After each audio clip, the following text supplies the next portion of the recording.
बाळ आता 2 वर्षाचं झालंय पण अजून आई सुद्धा बोलत नाही. यामुळे किती पालक घाबरतात माहिती आहे का? सुरुवातीला स्पष्ट करतो, डिलेड स्पीच म्हणजे लगेच ऑटिझम असा अर्थ होत नाही, पण इग्नोर करणं ही तितकंच धोकादायक असू शकतं. नमस्कार, मी डॉक्टर निनाद.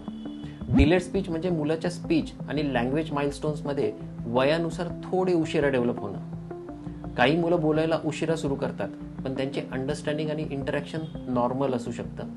स्पीच म्हणजे फक्त शब्द बोलणं नाही, त्यात आय कॉन्टॅक्ट, गेस्चर्स, पॉइंटिंग, नावाला रिस्पॉन्ड करणं हे सगळं महत्त्वाचं असतं. स्पीच डिलेची कारणं वेगवेगळी असू शकतात, जसं की hearing issues, excessive screen time, कमी सोशल इंटरॅक्शन, टंग टाय किंवा oral motor issues, developmental delay.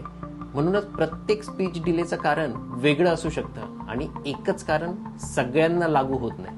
बाळ 1 वर्षाचं झाल्यानंतरही मिनिंगफुल वर्ड्स बोलत नाहीये, 1.5 वर्षानंतरही गेस्चर्स कमी पडतायत, नावाने हाक मारलं तरी रिस्पॉन्ड करत नाहीये, सिम्पल इन्स्ट्रक्शन्स फॉलो करत नाहीये, हे सगळं दिसत असेल तर डिले न करता प्रॉपर असेसमेंट करणं गरजेचे आहे. वेट अँड वॉच कधी कधी योग्य असतं, पण डेव्हलपमेंटल माइलस्टोन्समध्ये अर्ली ॲक्शनच जास्त फायद्याची ठरते.